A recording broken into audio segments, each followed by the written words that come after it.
You know, good thing I actually listen back to my shit when I record it, okay? I sound much better now. But when I listen back to the fucking off the script I just recorded, the shit is fucking blaring in volume. I sound way too fucking loud. It doesn't sound like I do now. My computer, my PC, is a fucking heap of shit. And I wish I could take Triple H's fucking sledgehammer and bash it into 1,000 fucking pieces live on fucking Twitch. I fucking hate you, you piece of shit. Somehow the mic volume got raised. I keep it at a minimum decibel level.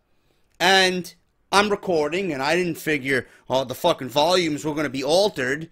And I record for 47 fucking minutes. And I'm thinking everything's alright. I go listen to the playback, and it's way too fucking loud for one's ears. So what you're about to hear is my PC fucked up, okay?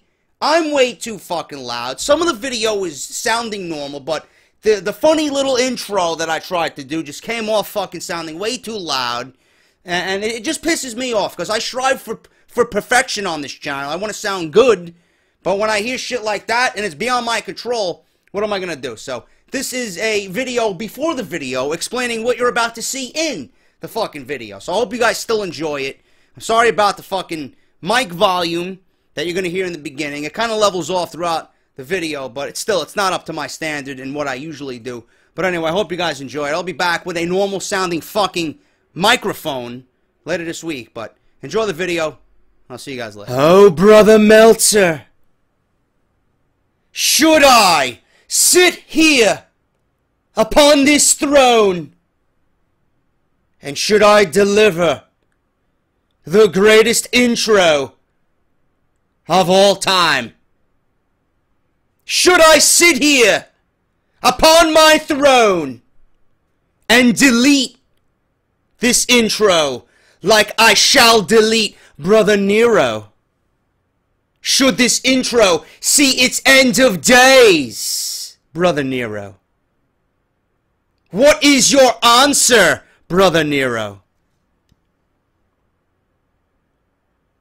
Oh, Brother Nero, oh, Brother Nero, you shall be deleted, and your end of days is here, Brother Nero.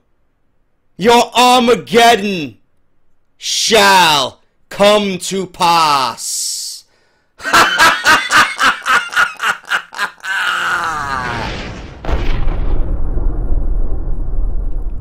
I guess we have no intro today, folks. I guess there's no intro for Off the Script today. Apparently, Brother Nero has deleted the fucking intro. According to Brother Nero, the intro has seen its end of days. Sorry to tell you, folks. Sorry to tell you, folks, man. You're going to have to get used to it. You're going to have to get used to it. It's over. It's over! Brother Nero. That's all I got to say about that. You know what? Fuck a Brother Nero, okay? Nobody's going to tell me that your end of days is here, Brother Nero. No, we're not going to have any of that shit. Alright? This is Off the Script. This is the #1 fucking podcast in your sub boxes right here on YouTube.com. Why?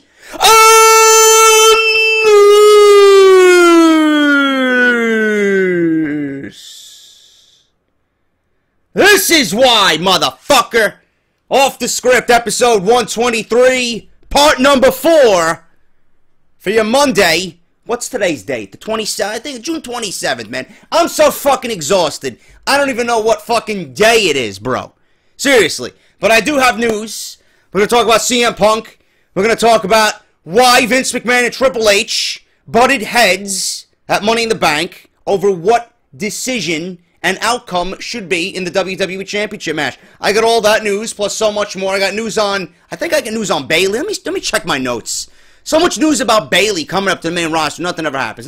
No Bayley news. 2 huge matches for Summerslam that are being planned right now. More than likely, they will happen. And I got plans for Dean Ambrose and his WWE Championship reign. So all that plus so much more right here on Off the Script, man. Part 4, you know it's a busy week if there's a part 4, because normally I do not do a part 4. But before I get into the news, guys, let me quickly tell you, tomorrow is the day, alright? You're going to fucking go on ProWrestlingTees.com for Joe's shirts, and then my shirts, Barber Shop Window, okay? You're going to follow the link that I provided you in the description below for my online shop. Tuesday, starting Tuesday, all week, lasting up until after Independence Day here in the United States. That's July 5th.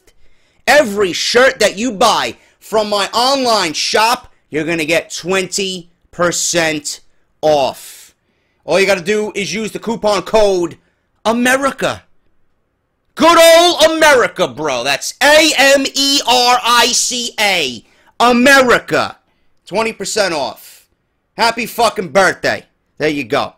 So do that. You guys get a fucking t-shirt. Anyone you want, 20% off. If you guys want to buy 2, 3, 4 t-shirts, you're going to get 20% off all 4 of them motherfuckers. So that is what's going on. I highly suggest you guys take advantage of this, because normally they're $19.99. You're going to get them for 20% off everything. And this is the last sale that Pro Wrestling Tees is throwing for all their websites up until Christmas time. So take advantage of it this week. Okay, so I definitely want you guys to go and do that, because I want to give you guys the best fucking deals I possibly can and save you some money, man. Especially on those t-shirts. They are fucking awesome. Thank you to everybody that's purchased t-shirts this week. I greatly appreciate your support, okay? Next, I do want to mention about this Wrestling with Regret with Brian Zane and Adam from What Culture, and I know Grimm's Toy Show was on there. I underestimate at times what you guys are capable of. I remember when I brought you my buddy Pico and him in this contest, this fashion contest. They flew him down to Atlanta or somewhere in Georgia. I believe it was Atlanta. And he won this contest because of what we did on this show. We got him enough votes to the point where he blew everyone in the competition away. And you guys fucking bombarded Brian Zane's Twitter. Yeah, I can't even fucking count how many tweets I seen with my name, my Twitter handle, and fucking What Culture and Adam from What Culture in the same fucking tweet, man. You guys literally destroyed it. Adam never got back to me, obviously. I didn't expect him to. Brian Zane made it part of his day to tweet out for about 20 seconds. I understand you guys are coming at me with JD and Joe Cronin's Twitter handles. We're going to be speaking to them shortly. Obviously, we did not hear from Mr. Brian Zane yet. But if he wants us on his show, if he wants us a part of his panel, I don't know what the specifications are. This is not a PG environment. I will not suck cock. I will not kiss ass. I love WWE. If not more than every one of those guys that's going to be on that fucking show, on that panel. Okay, but I'm not going to sit here and tell you, oh, JD, Monday Night Raw was great, man. He's such a negative individual, man. No. We don't do that here. We don't do that here. We take Monday Night Raw, we give you the good, we mostly give you the bad, and we say, listen, this show fucking sucks. Okay? Same thing with everything that they do. If I don't agree with something, then I'm going to speak my mind and say my piece. I don't know if I need to be overly positive with these people. I don't know. But once you see me in person, compared to what you see on here, listen, you're going to love hanging around me, bro. That's all. I got a great mind. I got a great passion for what I do and the sport and the business and the industry, okay? There's nobody better than me. Same thing goes for Joe. Mr. Joe Cronin, okay? Two of the guys right now. I mean, who else is in the YWC? Honestly, you look at what's going on here. Who else is in the YWC? I'll give you 5 seconds. Please, come to me with a name, man. 1, 2, 3, 4, 5. Your time's up. Nobody. Nobody. Oh, yeah, man. Well, let's get Sean's view. Let's get no views. Let's get Goon's views. Really? Guy does 1-minute videos, and he can't even give his fucking opinion behind anything. He reads a fucking dirt sheet, and he puts up a 2-minute fucking video. Oh, but my channel's being taken down! Machinima don't want me! That's not Machinima's fault!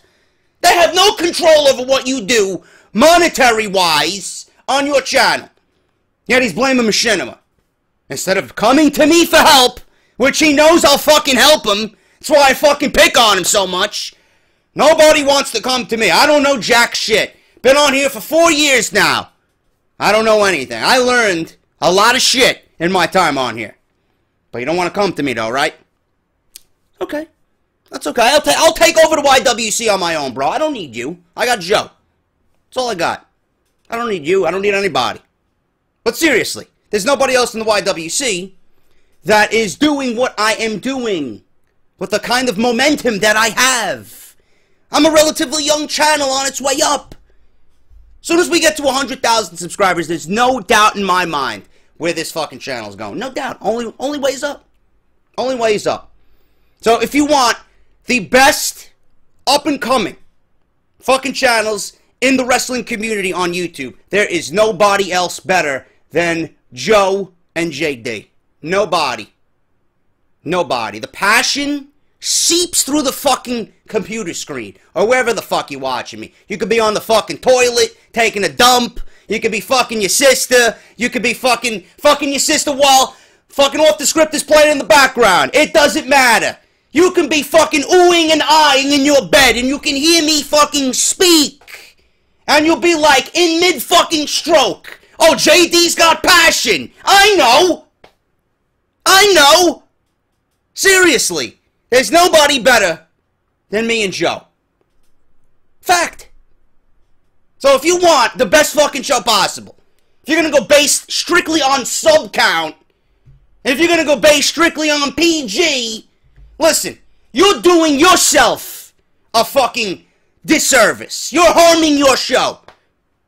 I'd love to see who else is on this show, if not me and Joe. I'll be the first to criticize. Oh, really now? Really now? And then I'll listen in and I'll tune in or whatever the fuck I gotta do. And then I'll be fucking eating popcorn and giving my fucking Ted DiBiase laugh. Seriously. I don't mean to cause harm, but it's about time Joe and I start making waves in this fucking ocean, bro. I'm tired of seeing people get what's coming to them, and most of these fucking people don't deserve jack shit. I'm on here for fucking 45 to 50 minutes every fucking video. Who else is doing that on here? Nobody. All you fucking goons out there. Nobody's got the fucking thumbnails thanks to Mike Will on Twitter. Mike Will87. Huge shout out to him. He makes my shit look fucking fantastic. Isaac Rojas. Another one makes my fucking thumbnails and shit when I ask him to. He made the Goon City design for the t-shirt. These are fucking quality people who have helped me get to this point. And then I see fucking these other idiots in the community. They don't even have the decency to show themselves on fucking camera. Or they got some fucking cheap $20 Walmart microphone and some fucking camera they got out of a Cracker Jack box. Give me a break. I'm sitting here with a fucking $200 microphone. I'm gonna invest in a fucking $300 digital camera so I look better for you fucking people. Yet I don't deserve to be fucking on a panel with whatculture.com. Give me a fucking break. Seriously. WrestleMania weekend, I am making strides to be at WrestleMania. You guys are fucking helping me tremendously to get to WrestleMania. With every view, with every like, with every fucking Patreon, you guys are getting me to WrestleMania. But I don't deserve to be at WrestleMania to sit on a fucking YouTube panel. Let me tell you something, man. You look at Off the Script and what it's been doing since its inception, and you can see the fucking growth by leaps and bounds. Fucking 50-minute video. Every fucking video I do gets 1,000 fucking likes.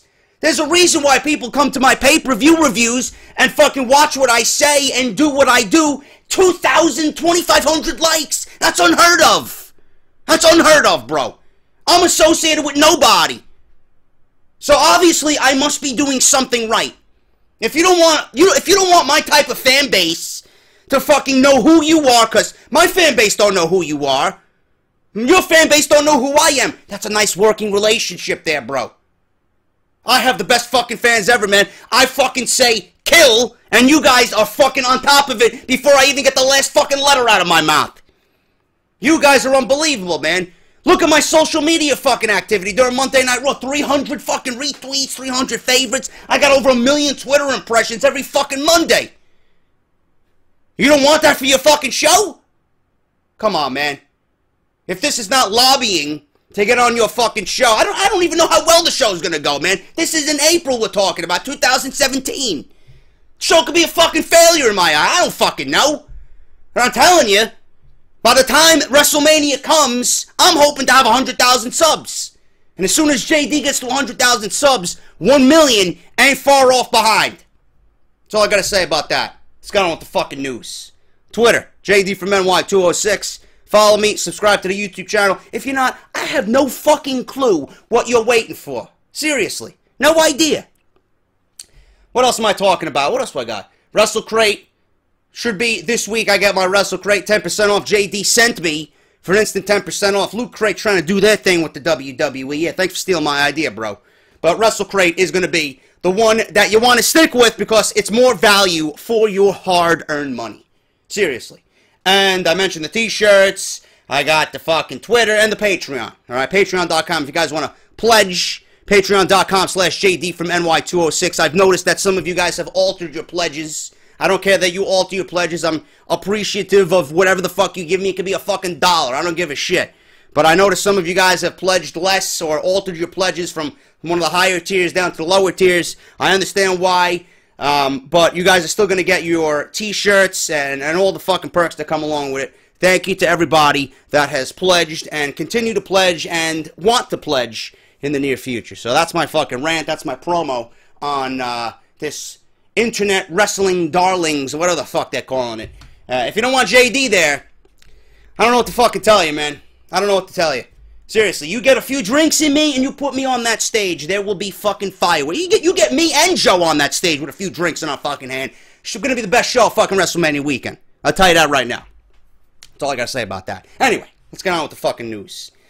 UFC 203 signifies the debut of CM Punk, and it's certainly shaping up to be one of the biggest cards of the year. Pay-per-view features a heavyweight championship match between Stipe Miocic, I think I pronounced that right, I'm not sure if I did, and Alistair Overeem, that fucking goon, in the main event, and a pivotal heavyweight clash between Fabricio Verdum and Ben Rothwell in the co-main event.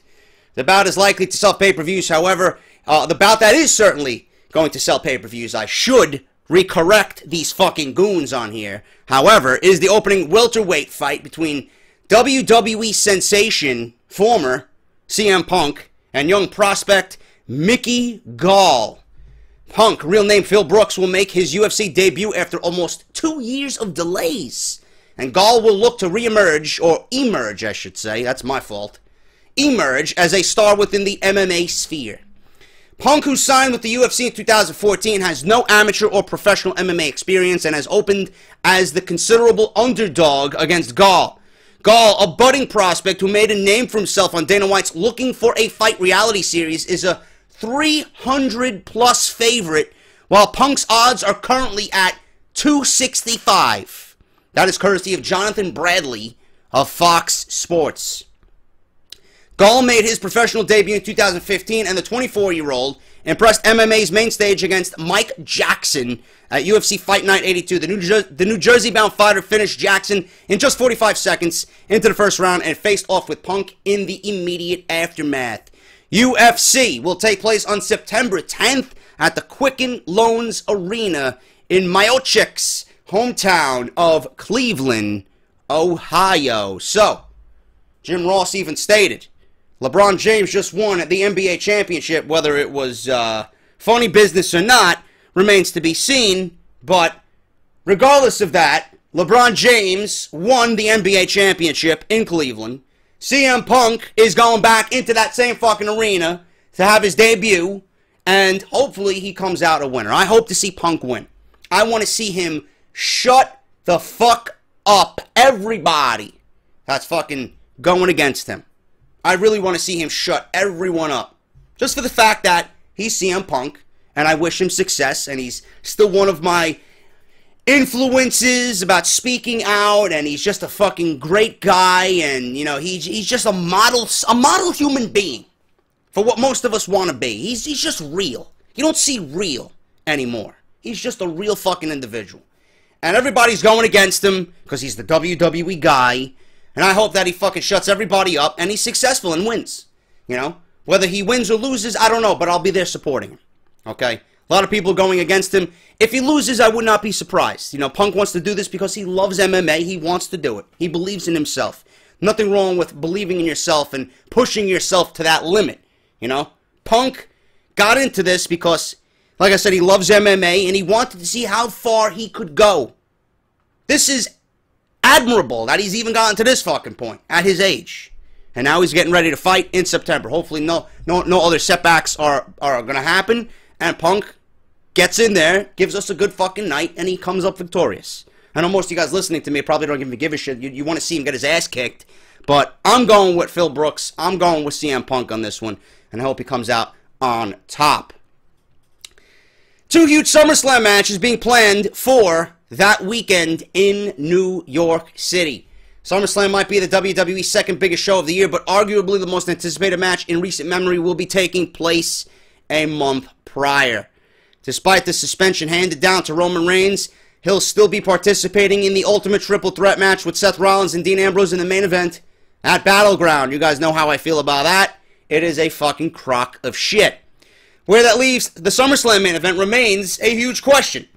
Though a 3-way rematch could very well be in play with Reigns sitting out the entire build-up to Battleground.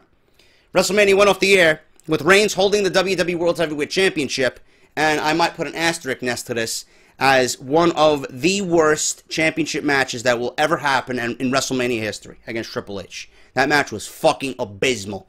Jesus Christ, awful. I don't know whether WWE completely fucking sabotaged that match, just the way it was, or I don't even think WWE knew what they were getting themselves into. Yeah, on paper it sounded good, but seeing that match play out in Dallas, Jesus fucking Christ, it was so terrible. I don't know, man. We haven't seen a main event like that since The Miz and John Cena at WrestleMania. Shortly thereafter, the blueprints were being constructed for the marquee matches for the August blockbuster that is SummerSlam. Early drafts had Reigns maintaining his title and putting it on the line against John Cena. Brock Lesnar would go on his customary hiatus until the time was right to strike and set up a major angle with Bray Wyatt. All of it and more is now up in the air. A month ago, several sources reported that WWE officials decided to hold off on the Cena-Reigns SummerSlam match, pushing it back for a potential main event showdown at WrestleMania 33. Lesnar could still very well come back, now fresh from fighting UFC 200, and reignite his rivalry with Bray Wyatt. But it's no longer the certainty it once was. For one, the WWE draft will affect everything moving forward in the company. And it will be interesting to see if WWE writing team can certainly transition Bray from an angle with the New Day to one with Brock Lesnar. The fact that there were plans to turn Wyatt face last month may have been the first indication that they were pulling the plug on Bray and Brock already. Though a cloud of uncertainty hovers over those potential feuds, plans do seem to be in place for the other two big matches that WWE has planned for SummerSlam weekend in Brooklyn, now just less than 2 months away. As you may have surmised, the verbiage there indicates that both matches aren't necessarily for SummerSlam, but will take place that weekend in the Barclays Center. Despite a recent face-to-face teasing a match between Balor and Nakamura, which will take place 3 weeks from now on NXT, and I will not give you spoilers here, because I don't want to be spoiled, and if you guys are going to spoil the fucking surprise in my comment section, you will be fucking forever benched. So, word of warning right now, do not spoil anything for anybody, or you will be fucking benched. In fact, after this video goes up, I'm including the keywords of Balor and Nakamura and everything having to do with these guys as fucking blackout words for my channel. Because I don't want to hear nothing. After that, I'll take them away.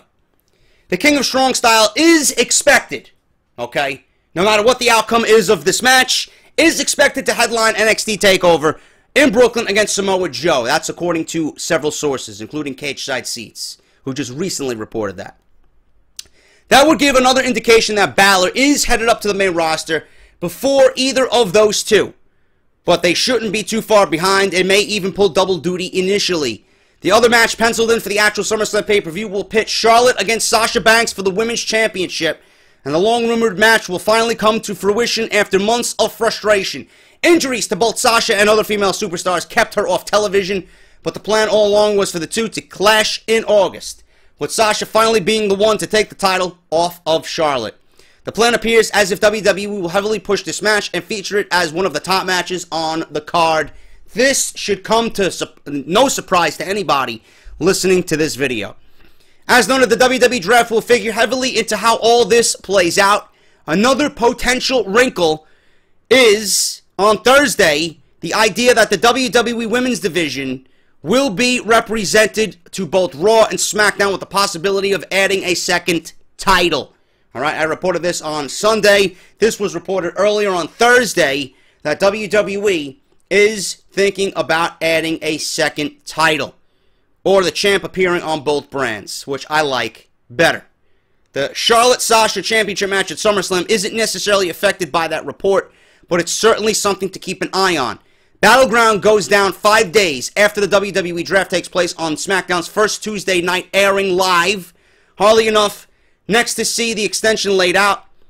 So SummerSlam becomes the first real pay-per-view where fans have had the chance to let the brand split sink in. Both shows will have their top 3 or 4 programs carved out by the SummerSlam, build, and the first brand-exclusive event won't come until the following month in September. So we knew this was going to happen. I mean, we knew this was going to happen with Charlotte and Sasha. This is no surprise. I've been lobbying for Nakamura versus Joe. I think that is the best match that you can do.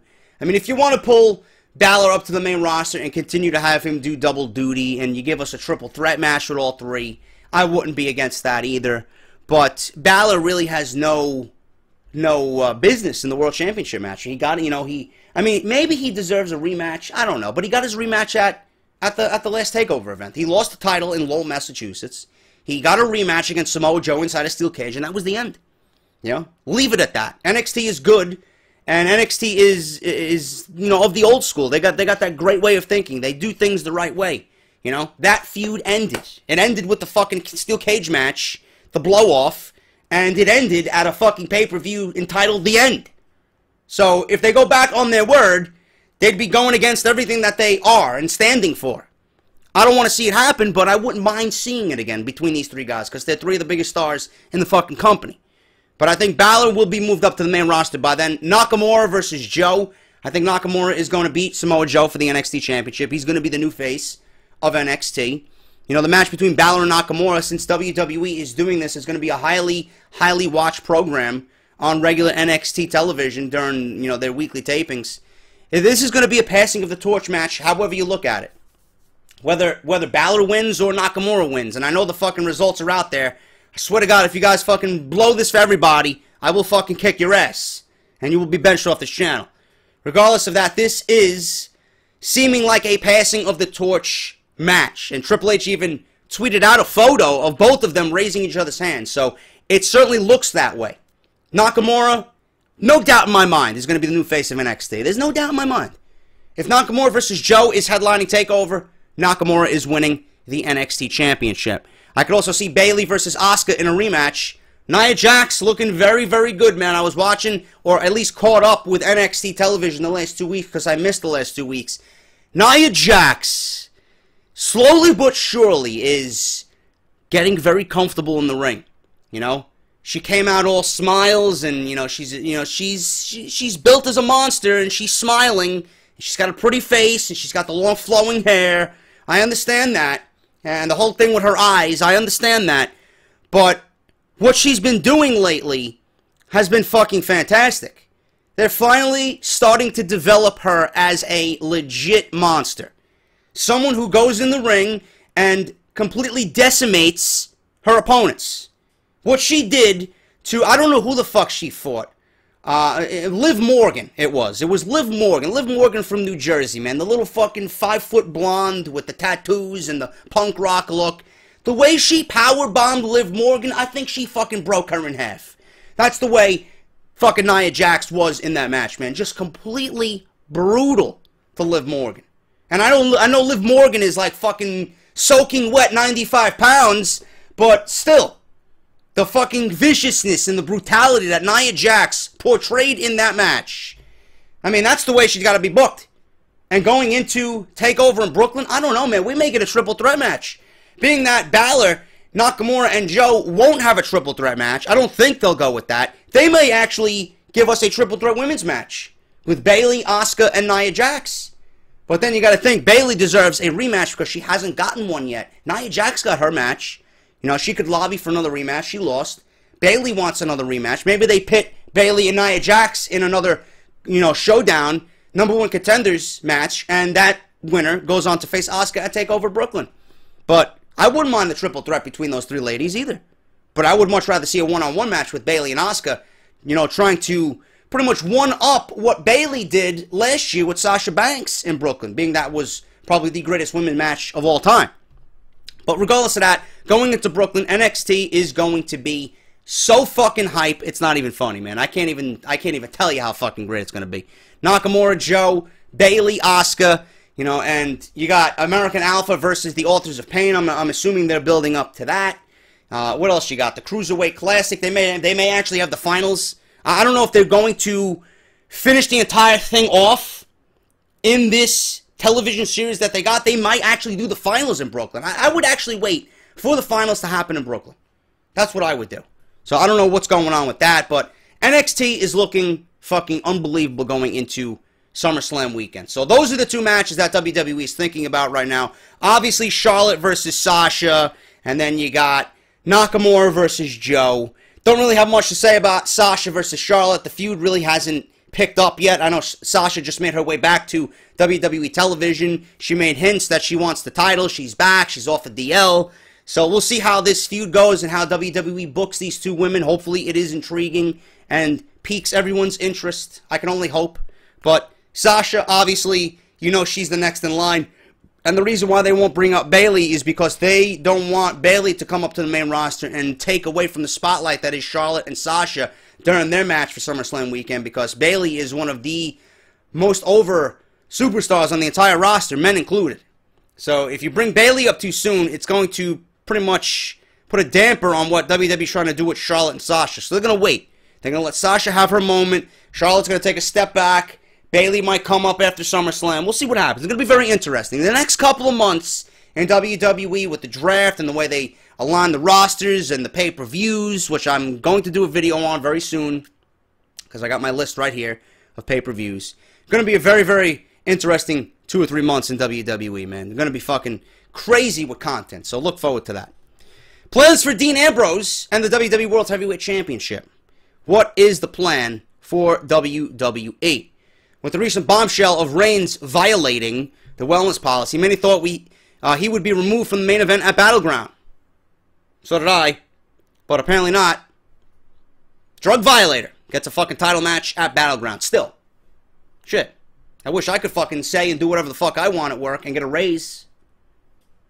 Yeah, it only works like that for Roman Reigns. Maybe I should fucking become Samoan. Or get a tattoo. I don't know. Or grow my hair out. I don't fucking know. Apparently, Roman Reigns is doing something right to somebody back there. And he's getting a fucking title match. But he is going to be in this triple threat match with Reigns, Rollins, and Ambrose. As of right now, however, the plan is to keep Reigns in this match, which we reported, not being able to appear on television and the tapings to build up this match. That itself is just head-scratching to many people. The company could easily go with Ambrose versus Rollins, but they are committing to the three-way. I don't know. I wish they would go with Rollins and Ambrose. I think that's the better idea. Punish Reigns. You know, Reigns could be there. Reigns could interfere. And then you could set up the triple threat match for SummerSlam if you want. But don't give Reigns the title back. So I don't know what the fuck they got going on. But this match, to me, should really be moved back one pay-per-view. I know many of you agree with me as well. It would stand to reason that because of the Reigns suspension and the fact that Ambrose just won the title, Dean would be the clear-cut favorite at Battleground. However, Cage Side Seats is reporting that Ambrose's championship reign is not expected to last long. We don't know that. Take that with a grain of salt, goons. There are even discussions to have him drop the belt next month, which may come as a surprise to many. The fact that Reigns' experiment as the company's top babyface has failed big time, while the reception for Dean Ambrose has been wildly positive, makes this one bit of a head scratcher. If Roman Reigns comes back from suspension to win a Battleground, the company will cast in poor light unless they bring him back as a huge heel. There have even been whispers of some superstars in the company believing Reigns is receiving preferential treatment over the wellness policy violation, and that anyone else besides John Cena and maybe Seth Rollins would have been removed from the main event. Possibly? No. Definitely be removed from the main event. But if they decide to pull the trigger on this heel turn for Roman Reigns, which is fucking 2 years overdue, and give him the championship back, the Ambrose or even Rollins, for that matter, chase to reclaim it would be much more compelling. Originally, reports went around that the main reason for switching the title from Reigns to Ambrose was due to the house show numbers on events where Reigns was the headliner, which didn't draw well, and Ambrose was drawing just as much, if not more, than Roman Reigns as the headliner. With Cena out with injury, Ambrose headlined the B shows and had comparable attendance figures to the A shows headlined by Roman Reigns, which came with more expensive tickets. That all plays part in which Reigns lost clean to a heel Rollins. Now, this is a clear indication of the punishment for Roman failing the drug test. As alluded to previously, Ambrose has never fully been booked to chase the WWE World Heavyweight Championship. Yes, he was in 3 straight main events spanning May and June of 2015, and even got a championship match against Triple H at Roadblock right before WrestleMania. However, Dean was constantly pushed right back into the mid-card at every turn, devaluing his place in the main event scene, and fans never got the feeling he'd go over once he got there. On Raw, he claimed he'd been chasing the championship for 2 long years, and while that may be personally true, the booking never caught up to him. Dean Ambrose is the babyface champion that Reigns never was, and Reigns may only get back to that place via the heel turn fans have been demanding for more than a year. By putting the title on Ambrose, WWE has legitimized his place at the top of the card, and even if they strip him of it before any lengthy run takes form, the chase to recapture it will mean a whole lot more. One major detail here that remains is whether he'll chase right away or be given the second world title in line of the upcoming brand extension. So, my thoughts on this, and it's going to be similar to what we discussed with Roman Reigns and everything that we went over with Roman Reigns. Roman Reigns doesn't deserve to be in this championship match. You know, you guys have come to me with possible drugs that he used or what he was caught for. Some of you said PEDs. Some of you said painkillers. None of this was reported anywhere.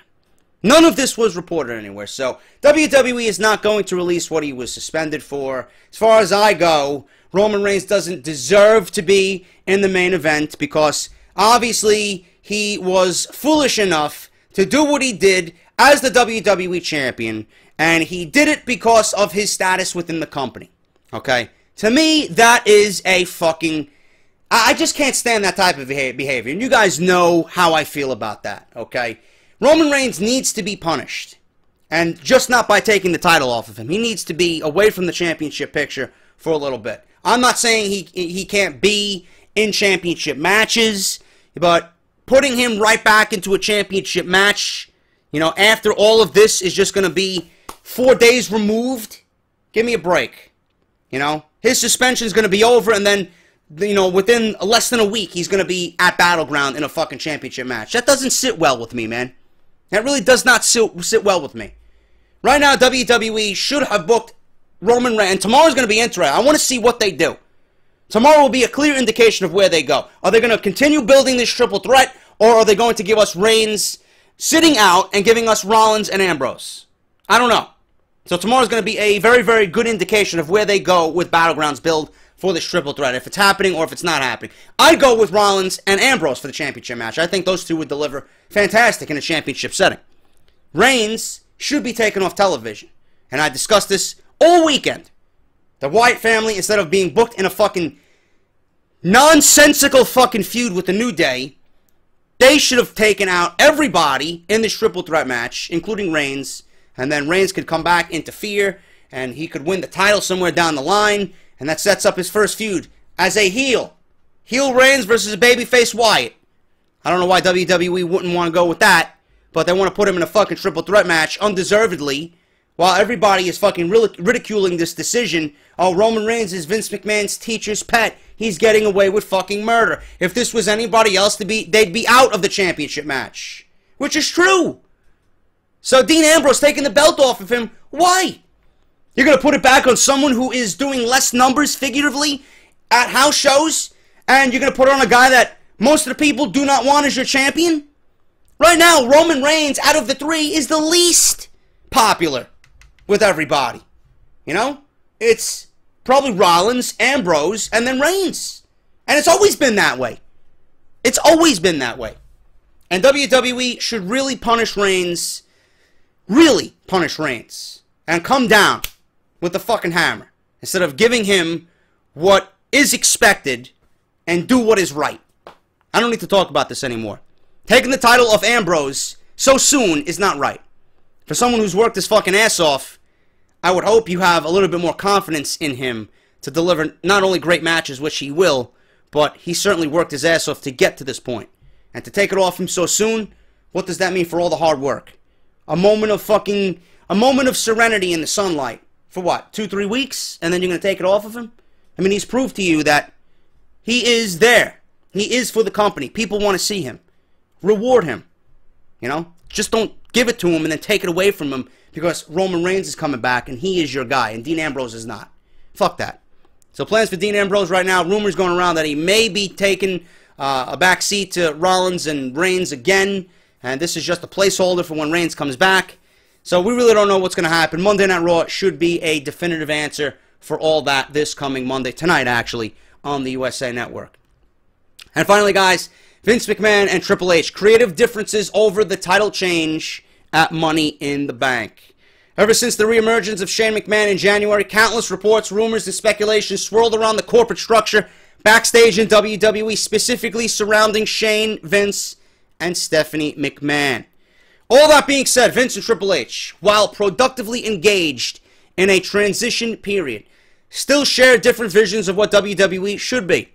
That's most evident in the brands they're in charge of. Vince has final say, as we all know, over main roster decisions, while Triple H is pretty much leading NXT and has every decision-making outcome there is in NXT, okay? Triple H is the man. Triple H is Vince McMahon for NXT. Since becoming a weekly offering on the WWE Network, the company's developmental brand displays distinctive differences in how it's presented on television. NXT delivers shorter promos, better matches, and vastly more freedom for the announce team. Through logical deduction, fans have envisioned that style of sports entertainment transitioning to the main roster whenever the day comes that Vince steps down and Triple H assumes control of creative. Until that day, however, Vince's word is final no matter what anyone, including his son-in-law, might say. As it happens, the most recent example of their creative differences clashing came to light on Sunday's Money in the Bank pay-per-view. As noted, Roman Reigns was suspended. Obviously, we all know this. 30 days, he's gone. Vince and other WWE officials were aware, per reports, of Reigns' failed drug test before Money in the Bank. Roman still defended the WWE Championship against Seth Rollins, but more surprisingly, he remained in the booking for the Battleground Triple Threat, and Rollins and Ambrose were there as well. Taking the title off of Reigns was deemed a necessity, but giving it to Ambrose was a last-minute decision made perhaps as late as the actual day of the event. How the title switch came about became a point of contention between Vince and Triple H, according to several sources. Triple H was pushing for Ambrose to cash in the Money in the Bank during the actual match between Reigns and Rollins. Hunter did not seem to care who Ambrose would eventually pin.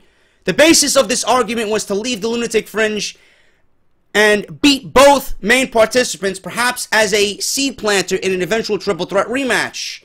Vince had other ideas, however. The way things played out at Money in the Bank was Vince's final verdict. The chairman wanted Reigns to be pinned clean as a punishment for failing the wellness test. With the final decision to give the belt to Ambrose made, it was then clear and apparent that he would have to pin Rollins shortly after Seth's victory. With each passing day, it's become more clear that making the title change was more due to the violation rather than the poor live event attendance at shows where Reigns was the headliner. it certainly helped Ambrose's case that the shows he led were doing similar numbers to Roman's, but the failed drug test sealed their fates. Vince recently gave Triple H the green light in regards to promoting NXT talent to the main roster, but that doesn't necessarily mean that Vince McMahon will let the game call the shots in the big leagues. The title reign are always interesting to follow, but this one especially as reports recently reported that Ambrose could end up losing the title as early as Battleground. Whether Triple H will have any say in that remains to be seen, especially with a bigger focus about what is going to happen with the brand extension as that draws near. So that's the latest on Vince McMahon and Triple H. That's how it all went about, according to sources. Vince wanted something else. Triple H wanted that. You know, it goes on and on. Obviously, this is nothing new. Triple H and Vince McMahon bickering over what should happen. And the one thing that I take away from this report is how everybody who watches NXT, I mean, the fucking real hardcore fucking fans who watch everything, and I'm not talking about the casuals who just watch Monday Night Raw every now and then. I mean, if you're a WWE fan, you're watching NXT, you're watching Raw, you're watching SmackDown, you know how it is spanning all three brands. If NXT is delivering the shorter promos and the better matches and the more freedom for the announce team, we all love that. And the way it's presented and how everything is just done down there just looks right and feels right. Everybody who watches everything that WWE does on a weekly basis, they're going to wonder what it's going to be like when Triple H takes over. There's nothing wrong with that. I would love if NXT, the way NXT is, you know, everything that they do down there and all their beliefs and the way they do shit is brought to the main roster. I would love that. I would love for the announce team to not be scripted. I don't want to see them reading off fucking sheets. I want them to live in the fucking action. I want them to live in the moment and call what's from the heart. You know? I want to see longer matches on Raw. I want to see more engaging storylines. I want to see shorter promos where the guys aren't fucking scripted each and every fucking week. It just sounds terrible. You know? That's the one thing I take away from this. That what Triple H is doing down there hopefully will eventually become a reality on the main roster when Vince is no longer there. But as far as the way things are going right now, no matter what Triple H has to say, Vince is always going to be the one to make the final decision. And they might agree on some things, and Triple H might be, you know, the one pushing for the Roman Reigns agenda with Vince McMahon. We don't know that for sure. But in the end, Vince McMahon calls all the shots, and all the decisions go through him. If anything is going to be made on the main roster, if any decision is going to be made on the main roster, Vince McMahon needs to give his seal of approval. If not, it's not going to get done. So that was the latest on them going back and forth, the outcome of Money in the Bank, and the differences over the title change. You know, Vince wanted one thing to happen, Triple H wanted another thing to happen. Vince, obviously, in the end, like I just said, always gets his way. So that is off the script, guys. Thank you so much. Hope you enjoyed part 4 of my little rant in the beginning and all the news that we had this week. So if you did, hit that thumbs up. I would greatly appreciate it. Thank you guys so much for everything you've done. You know, we're on our way to 55,000 subscribers. I can't wait, man. I love the way the channel's growing. You guys are just doing unbelievable. And thank you for the Patreon. Thank you for the T-shirts. Thank you for following me on Twitter. We just eclipsed 10,000 followers. You know, 1 million Twitter impressions this weekend, man. It's just unbelievable. I'm completely fucking humbled. Thank you guys so much. Leave me a comment down below. You know, whatever you thought on this week's show and the news in this video. And obviously, I'll be back with more great WWE content this week. I got another video coming out specifically for the WWE pay-per-views. We're going to talk about that as well. Any other thing I hear regarding Battleground and Roman Reigns, if there's any late-breaking news about the drug that he took, I'll break it right here on my channel. And Friday, hopefully, we got an unboxing for WrestleCrate. More off the script on Friday. And it's going to be a big month, man, with Battleground and the draft and SmackDown. So much fucking content coming for you guys. It is unbelievable, man. So it's going to be great. But thank you guys for watching. Like I said, hit that thumbs up, and I'll be back with more great WWE content right here on my channel. I'm JD. Hope you had a great weekend. Enjoy your work weeks, and I'll see you right back here this week for more great WWE content. I'll talk to you guys later.